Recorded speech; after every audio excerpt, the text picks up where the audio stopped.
ubumwe bw'abera Ministries, amavuta akandagira amateka, ubuzima bugahinduka. Mwiyerekwa ry'umushumba Rivera Ntambabazi Jean Baptista ubwo yasengaga Imana yamuhishuriye abantu benshi batsikamiye n'amateka mabi, imuha amavuta ngo genda uyasuke kuri bariya ubuzima buhinduke. Amavuta akandagira amateka, ubuzima bugahinduka. Amavuta akandagira amateka, utera umuhati mu rubibi, amateka nayo agashyiraho imbago. Gubyara umwana wamubyarira mu mateka ukamita mbarimo mbaye. Mfite amateka yo kubumba amategura, mbumbira umudugudu tutuye. Amateka urayazira kandi nta kintu utakoze.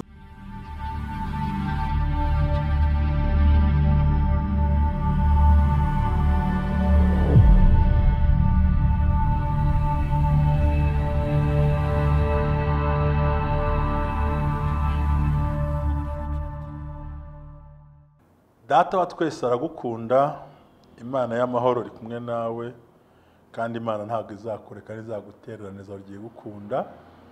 Turakomeje muri iyi minsi yo kugira ngo duhuze inzozi, tuzihuze n'imivumo na karande, ariko cyane cyane twifuza ko ukiranuka. Nongere mbigarukemo wa muntu we, mbere yuko wakira ibi byose hagomba kubanza hagakiza. Utagafite rwose ngo wemere umwami Yesu Kristo akubere umukiza mu bugingo bwawe, uhinduke mu byo ukora, ntabwo niringira neza ko wazaboka nkuko ubyifuza.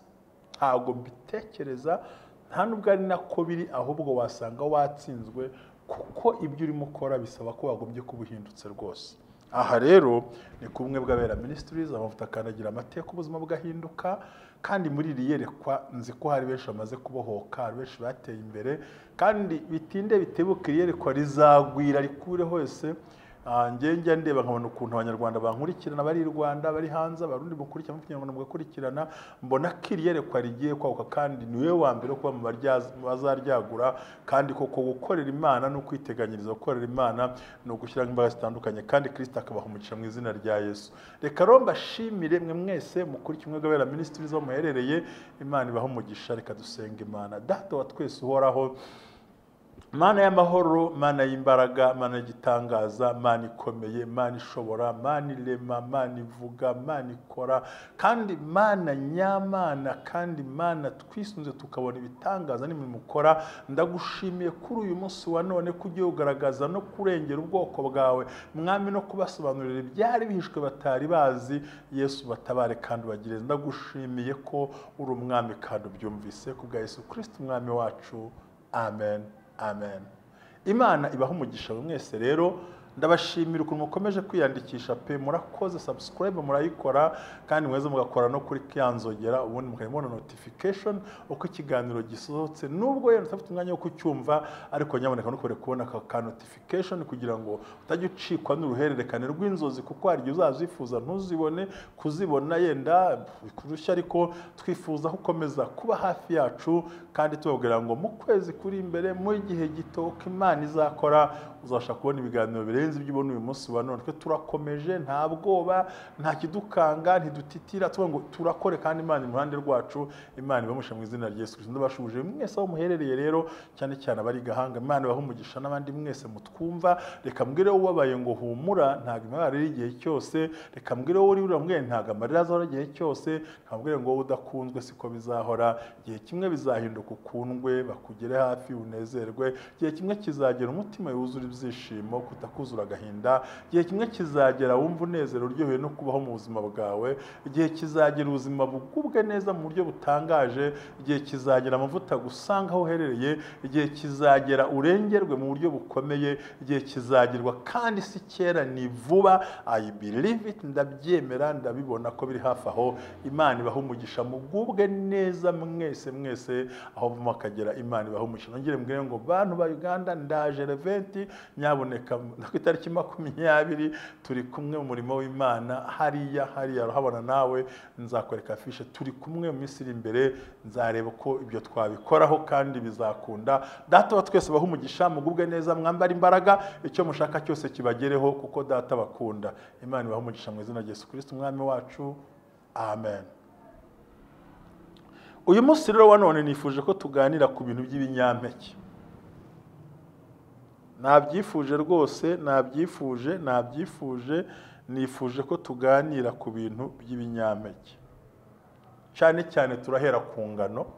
Ubundi ingano ni ikimenyetso cyerekana ubukire. Ingano ni ikimenyetso gishushanya ubukire bwo mu rwego rwo hejuru. Ni nako birivuga ngo nzabahaza ingano, ikurikizaho amasaka, ikavuga n'ubuki. Burya Bibiliya ntivuga ibijumba, ntivuga ibishyimbo, ntivuga amateke, ntivuga inkori, oya. Bibiliya ivuga ingano, amasaka,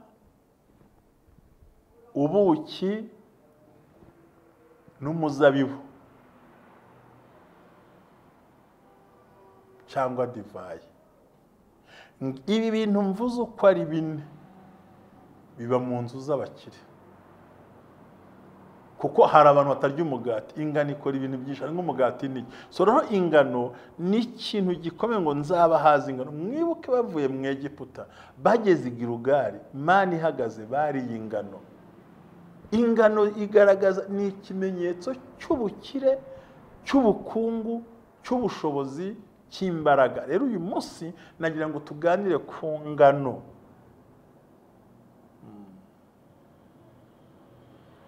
Ku ngano cyangwa se ku masaka niho turi buganire. Ni ukuvuga ngo uraza gusanga biriya kenshi ivuga ijambo ingano, nzabahaza ingano, nzabahaza amasaka, nzabahaza seyire. Ni ukuvuga ngo ibinyampeke mu ijambo ry'Imana bivugwa cyane mo kenshi, kuko birahunikika, birabikwa kandi nta kibazo bigira.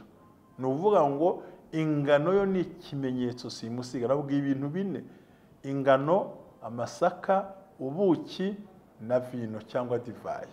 Ni ibintu biba mu nzu z'abakire, biba mu nzu z'abantu ba kera barakomeye b'abami.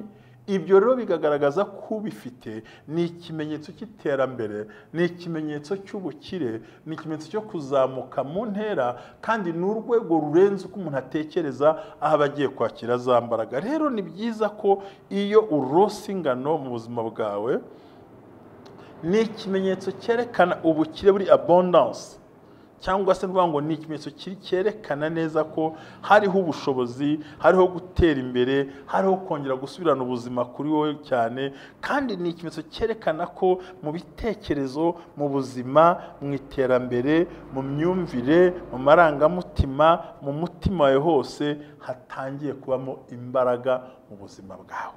So kurota ubona ingano, zaba zeze, baba bazihura, zaba zanitse, yaba ari ifu yayo, ni ikimenyetso cyiza cy'ubukire mu buzima bwawe. Ni ikimenyetso cyerekana ko emotionally, physically, spiritually harimo growth, harimo gukura muri wowe. Bivuga ngo ku mubiri, mu ntekerezo, marangamutima, mu mwuka hariho iterambere rizamutse. Ariyo mpamvu kuko ingano ni ikimenyetso cy'ubukungu ku buzima bwose. Imana iguhe umugisha cyane. Wowe uzirota, menya ngo hari ibyo bigiye gusohora vuba vuba. Nazo ni inzozi nziza cyane ku buzima bwawe, kandi umenye ko bigiye gusohora. Ni ukuvuga ngo kumininga cyangwa gusobanukirwa inzozi z'ingano biterwa n'izo arizo, nuko wazirose naho wabaye. Kuko cyerekana yuko ingano zikuraho ubukene, zirahanagura, zikavanaho, zikazana ubukungu, zikazana iterambere. Abantu bakagira ibyo kurya, bagasarura, bakihaza, bagafasha n'abandi, bagatera imbere, ndetse n'ubuzima bukazamuka. So rero inzozi z'ingano ni uburyo, ni field y'ubuzima, ndetse ni direction ya reflection of success. Ngo ni uburyo ki ubu projecta, ubureba neza kuzagira umugisha. Nagira ngo umurikiye abyumve, kurota ingano ubwawe ziri mu murima, bazitera, bazibiba, bazibagara, bazisarura, uko byamera kose, bazisya, bazituma, ibyo byose nta kibazo kiba kirimo. Ni ukuvuga ngo ni iterambere. Bivuze ngo yibona ingano grains cyangwa keep, biravuga ngo ugiye kugira imbaraga, opportunity, ndetse nuko ugiye kugira success ndetse n'iterambere. bivuze ngo ni ibintu byoroshye. Ni ukuvuga ngo mu gihe cyose ubona ingano ziri ahantu kandi ukazibona buri munsi cyane bikaba mu mutwe wawe, bakubwira ko ngo open to possibility of new opportunities, they will bring your success and prosperity. Nuvuga ngo iyo urota izo impeke cyangwa se ingano zayo ariko zikiri za green zikiri imbuto batarazi cyazikuri ruhande uzibona, ni ikimenyetso cyerekana ko mu mutwe wawe harimo possibility, harimo opportunity, ndetse harimo success ndetse na prosperity ku buzima bwawe. Aho rero iyo uzirose umwuka baguhishuriye, kuko Bibiliya yemeza ko ingano ari ubukungu. Rero ni byiza ko byerekana ko ingano ni nazo bakuramo ibintu byinshi bishoboka. Muri buka intambara yabaye hariya ruguru ya Ukraine na Russia zatumye ingano zibura abantu cyo kubona umugati. Intambara ishingiye ku ifarini. Rero iyo ubona urimo uzihinga, uzikorera, uzegeranya, uri umudamu, uri umugore cyangwa se uri umugabo, biravuga ngo ni ikimenyetso cy'uko mugiye kubona abana n'iterambere nubwo mwari mwarababuze. Ingano rero buri gihe iyo umuntu azibona ziri mu murima, z'imiyagu zirimo, ni ubuhinzi ndetse ni umugisha, ni ukwakimira umugisha n'amaproje yawe, ndetse no kwinjira mu ruhande rw'amasezerano no kubasha kwakira ibintu byawe utavunitse, rimwe na rimwe ukinjira muri destination yawe, kuko ni kwegeranya cyo ni accumulation. Ni ukuvuga ngo wagiye ku bintu biri accumulate byegeranye mu byo urimo ukora, ubundi utabasha kunyagira, kandi Imana izagufasha bigende neza cyane. Ikindi mumenya ko burya ingano ni free diva nk'umugati, banga ibintu byose igamije ni ugukura k'ubukene, kuko ingano urende zigaragara nk'igimusaruro ndetse n'igitangaza ku muntu bifite, dore ko zitanagora kugira ngo zihingwe, kandi si henshi uzasanga zapfuye, ahubwo usanga ari umugisha mu bintu ugenda ukora kandi uzagera kure hashoboka.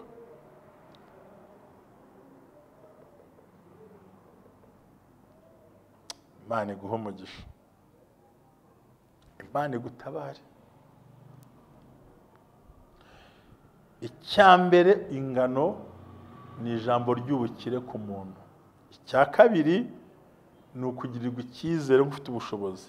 Icya gatatu, urupfu, uburwayi ntibizigera bigo byiboneye. Bivuze ngo usibye gukira, usibye no kugwiza imbaraga, usibye n'ibindi, ahubwo urupfu narwo ruzaguhunga. Nubwo tuzapfa twese, ariko si cyo gihe cyabyo. Ikindi, ingano igaragaza umugati, bakora nk'umugati. Nubwo haje ubundi buryo ibindi bakuramo, ariko most cyo tuzi cyo nuko ingano iva nk'umugati, bisobanura mwuka yuko ni umugisha. It's like a spiritual blessings. Wabona imbuto, wabona umugati, wabona nabwo igikoma cyayo, baguha ubugari bwayo, icy'ingenzi bisobanura mwuka weka urota uri nk'ubibona. It's like a spiritual blessings in your life. Ni ukuvuga ngo ingano rero, kubona ingano, reka turebe, kubona bazihinga gusa byonyine, kujya kuzitera gusa ukabona bashyira nk'ifumbire, ukarota urimo uzitera, menya ngo akazi ugiye gukora n'icyo ugiye gukora bizakubera umugisha udasanzwe. Uzinjira muri destination yawe, kandi umugisha uzagusanga mu buryo budasanzwe, kandi uzatabarwa kuko winjiye mu byiza Imana yakwemereye.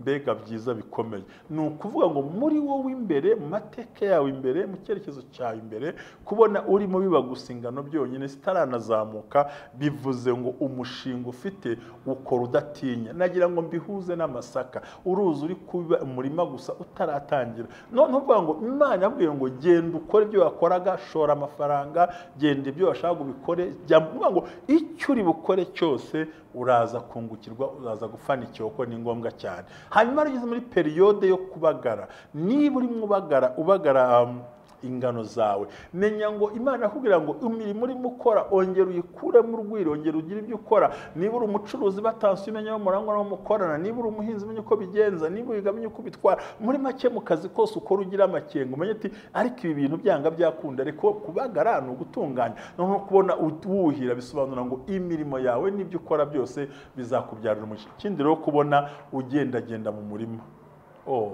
w'ingano, bivuze ngo ugiye kugenda mu mugisha mihe cyose, amahoro, umunezero, iterambere, kudasubira inyuma, kudacogora, kutananirwa, kandi kubukire bugusanga urimo ugendagenda. Kimwe niyo urimo uzenguruka ku mpande z'umurima wawe ariko w'ingano cyangwa w'amasaka, biravuze ngo Imana igiye kuguha abantu bazagufasha kuzamura ibyawe. Ni hahandi ugira abakozi ntibakwibe, ukajya bakubera nyangamugayo, ukagenda utera imbere mu buzima. Muri make imiryango myinshi igafungurwa nuko Imana iri mu ruhande rwawe, kandi igafungurwa nuko Imana irimo ikorana nawe, kandi igafungurwa nuko Imana irimo gushyigikira mu byo ukora. Kubera iki? Kuko wamaze kwegeranya, wamaze gushyiraho za mbaraga, wamaze gusatira za mbaraga, kandi hari icyo urimo ukora kugira ngo Imana ikorere ibitangaza. Kuri muzenguruka wa murima, nuvuga ngo hari amaboko agiye kubona ikindi, kubona urimo wubaka uruzitiro ku ngano zawe. Imana ibiguhishuriye ngo hari ibintu Imana irinze ku bukungu bwawe. Nuvuga ngo wabona kubakiramo, mugenda muvuga ngo Imana irimo irubaka ku gihome gikomeye cyo kurengera no kurinda ubuzima bwawe no kurinda ibigukwira, ndetse kuko utazigera uhomba, kandi ko ibije bije, ubutunzi buje, abana baje, mbega muri make ikintu cyose kuba abundance, ikintu cyose ugiye kwakira kiba ikintu kizima, kigaragara ko Imana muri kumwe kandi Imana muri kugendana. Ndacyakubwira ku nzozi urota zijyanye n'ingano. Noneho rero kurota uri musarura ingano, wow, uri musarura ingano ahantu hagufasha. Ariko mbere ko turota usarura, ndamubwira ngo kubona umuntu ashaka kunyura mu murima wawe yirukanka, jya umenya neza ngo ijwi rirakubwiye ngo ba maso, kuko hagiye kubaho kurangara. Abo bantu bakunyuremo nubwo batazinyukanyuka ariko bahashyira inzira. Byumvikane ko ukwiye kuba maso ku buryo uti ibisengera ntuze, negera Imana, mvugane n'Imana, sinde kure, aho nkomeze ngira umushinga wo kwegera Imana mu buryo budasanzwe, kugira ngo ubashe kwakira imbaraga ziri hejuru, imbaraga zikomeye zo kumva ushobora kugira ubutsinzi budasanzwe, kubera ko data yakugiriye neza. Kubera iki? Warose ubona ingano umuntu azigendamo. Ikindi, kubona icyo gihe umuntu yubaka uruzitiro ni ukurinda ibyawe mu buryo bwose budasanzwe. Ikindi cyaka gikomeye, kubona inyoni zirya ingano zimaze kwera, inyoni zikonera. Biravuze ngo ibyo urimo ukora wari umaze kugeraho, Satani ahagurukije abantu bameze nk'inyoni bo kuza kwangiza umusaruro, wo kuza kuguhombereza mu musaruro, kandi nawe hamara igihe ucunze ibyo bintu. Bivuze ngo ukwiye gusaba Imana ikaguha imbaraga ndetse na protection zo kurinda icyo kintu wabonye, kugira ngo urusheho kugera imbere aho wifuza. Imana igutabara bikwiriye ndetse bijyanye n'icyo urimo ukora. Data wa twese ntakurekure, ntaguhane, nicyo bivuze. Kandi ni nabwo buryo bwiza cyane ko warose ingano muri rusange. Izo ngano mvuga ni zino turazibona, ni uko bivuze kire. Iyo ubonye ziriya nyoni ziza kuza zitoragura zishaka gusarura, hari n'abashyiramo ibindi bintu ngo bizine byaserukiranye ibyo ndi kureba aho ngaho. Umwuka arimo arakubwira ngo nyaboneka ongera ucunge, warangaye, igihe cy'ingano cyo kwera cyageze. Ariko n'abadayimoni bahagurutse, aho mu ndirimbo ya Salomo yavuze ngo dore mudufatire bya byana by'ingunzu biza kwangiza uruzabibu. Hari igihe nyine kugira ngo zangize, utakaza umwanya wo kuzirinda, utakaza iki, ziguhombye, ntizahinze, ntizabibye, ntizabagaye, ariko zije gusarura aho zitahinze. Bivuze ngo birose ako kanya ni ikimenyetso simusiga yuko imishinga yawe, amaproje yawe, gahunda zawe, ibyo ugambira gukora, umwanzi yatangiye gushaka kubyataka silently mu bucece. Ugomba gusenga, ugahindura icyerekezo, ugahindura imikorere, kandi ukagenzura mu kazi bimeze bite, mu rugo bimeze gute, mu muryango bimeze gute, aho nkora bimeze gute, baranywa ukagenzura, kuko umwanzi arashaka kona, kwiba no gusarura no gusenya ibyo wavunikiye igihe kirekire. Muri make uri under attack mu rwego hejuru, ku buryo ingeso yo kuzambana, kandi ukabura icyo ukora, ukabara naho ushingira naho ufata. Rero birakwiriye ko umutima wawe, haleluya, umenya neza icyo Imana irimo ikubwira. Wari ugize umugisha, zari zeze, zari zimeze neza, ariko inyoni zije gutoragura, ugiye kurukana inyoni, nurangiza uhirirwe. Urumva ni igihombo kiri double. Imana avuga ngo ugiye guhomba double, icyo bisobanura. Ariko impamvu tukubwira ibi ngibi ni ukugira ngo uhindukire, umenye ukuri kw'ijambo ry'Imana, ndetse bigutere gutegereza no kumva umugambi w'Imana, no kumenya icyo Imana igenda ikora mu kubaho kwawe mu buzima bwawe bwose. Imana igushyigikire. Rero iyo ubaze kubona umuntu agenda ngo nagusobanuriye, noneho ikindi kuba uri gusarura, maze kwirukana za nyoni, ingano zeze neza. Attention, kubona hari umuntu uje kuziba zitari cyangwa umuntu wese arusitarera, menya ngo urihuse mu masezerano. Niba ufite ubukwe urihuse, niba ugiye gucuruza urihuse, niba ugiye gukora ikintu urihuse, uguze imodoka yose, reka zere neza uzisarure zeze, kuko niho umuntu akura bwa bwenge n'ubuhanga no gutabarwa no kurengerwa no kumva ko Imana iri mu ruhande rwawe. Ni ukuvuga ngo ibyo byose ni ibimenyetso byerekana kurota ubona ingano. Kuzihunika bisobanura ni saving mu kubaho kwawe, nubwo wowe utayikora Imana igiye kuyikora. Kuko ubundi muri rusange ibinyampeke byose bisobanura imitekerereze myiza, gutera imbere mu buryo bugaragara, kandi ko Imana igiye gutabara ugasanga uguwe neza mu nzira. Rero kurota ubona ingano ni ikimenyetso cy'ubukire ku buzima bwawe.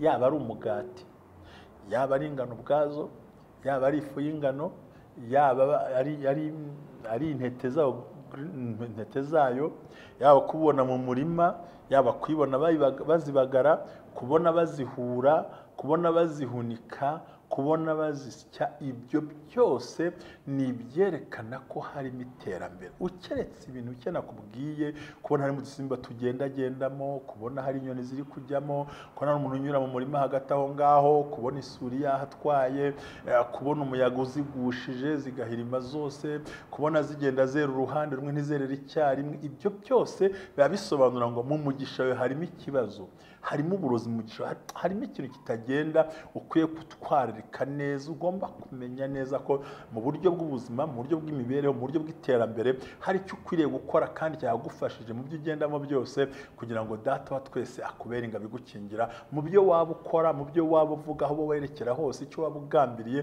uko byamera kose, uko byapangwa kose, uko byabaho kose. Bivuze ngo hari icyo ukwiye gusabaho Imana ikakugira neza, ukatabarwa mu gihe cy'uko bagombye kurindwa no muri izo mpamvu.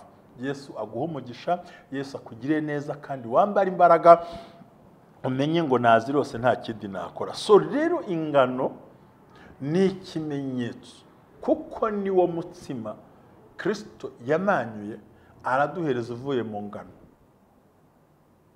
Ntabwo yakuye mu handi. Bivuga ngo ni ubuzima, ni imibereho, ni iterambere, no kudacogora, no kutaraniranywe, ni ibintu bikomeye, kandi Imana igiye gutabara. Hama rero kubona hariho umuntu uza mu kigega cya kagipfumura, bivuze ngo cunga neza ninyatsi. Ibyo byana na kurota zambeba zije gusenya ryatera. Byiza rero uvuga ngo ni amavuta. Uyu munsi naguha inzozi nziza cyane yuko urose amasaka, urose ingano. Ni ikimenyetso cy'iterambere mu buzima, cyo gukomezwa, ikimenyetso cyo kurengerwa, ndetse ni ikimenyetso simusiga cyerekana ko Imana iri mu ruhande rwawe, kandi kumaze gutera imbere, kandi ko ibyiza byose ukora Imana imaze kubikora mu buryo bwiza, kugira ngo Data wa twese agushyigikire mu nzira zose, kandi akwambika imbaraga, woye gucogora, woye kubana be. Imana ikurengere mu byo ucamo, mu byo ukora, aho uri naho ugenda. Imana igutabare mu izina rya Yesu. Rero nta byinshi numva nakavuze ubu mu kanya, ndashaka kwegereza umusozo, kandi shaka ko tubimenya cyane. Nakubwiye ngo buri gihe ingano y'uzirota ni ikimenyetso cy'ubukire, cy'ubuzima, cy'iterambere, gukundwa, kubahwa, kumvirwa, ndetse no kugira favor idasanzwe iyo urose ingano cyangwa amasaka. Icyo kintu ukimenye, ndetse ni nako Abisirayeli bemeraga.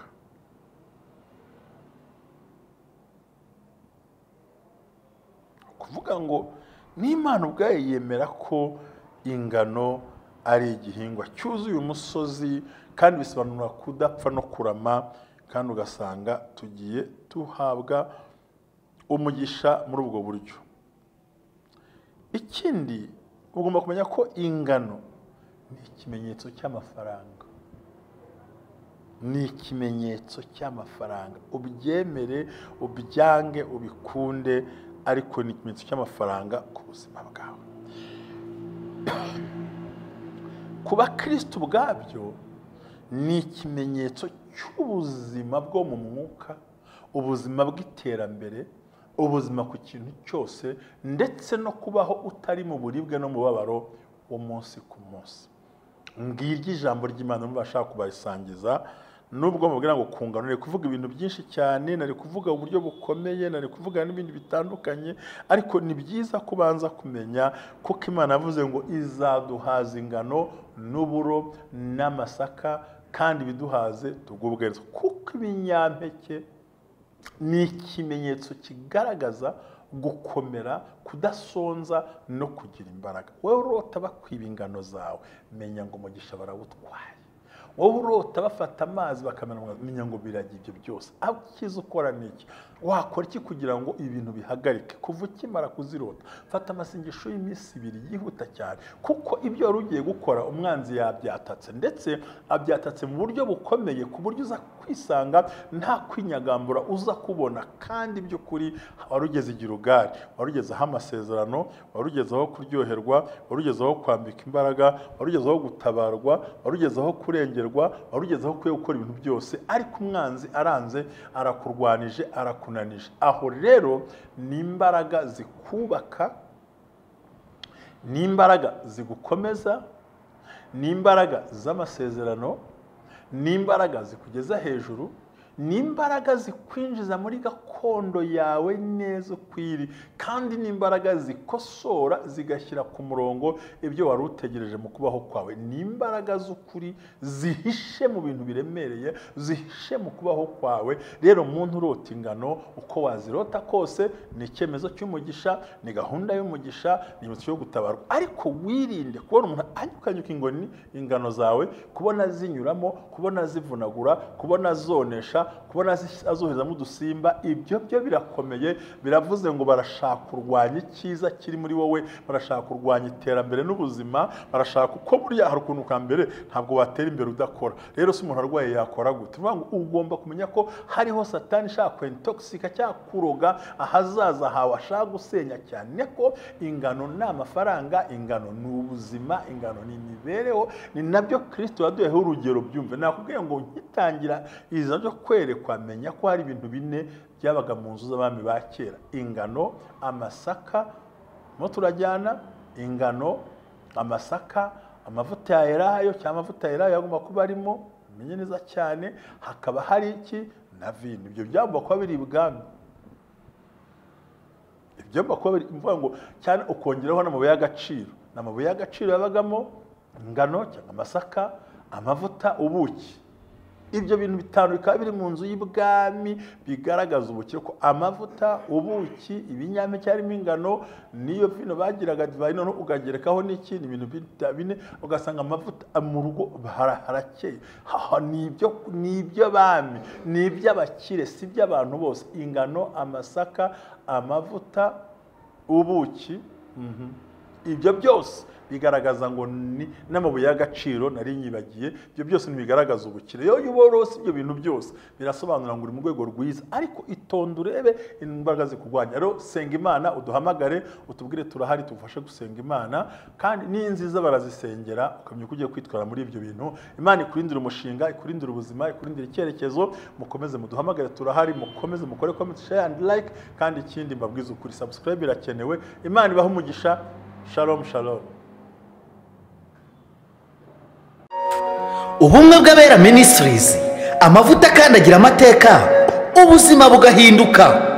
Mwiyerekwa ry'umushumba Rivera Ntambabazi Jean Baptiste, ubwo yasengaga Imana yamuhishuriye abantu benshi batsikamiye n'amateka mabi, imuha amavuta ngo gende uyasuke kuri bariya, ubuzima buhinduke. Amavuta akandagira amateka, ubuzima bugahinduka. Amavuta akandagira amateka, utera umuhati mu rubibi, amateka nayo agashyiraho imbago. Gubyara umwana wamubyarira mu mateka ukamita mbarimo mbaye. Mfite amateka yo kubumba amategura, mbumbira umudugudu tutuyemo. Amateka urayazira kandi nta kintu utakoze.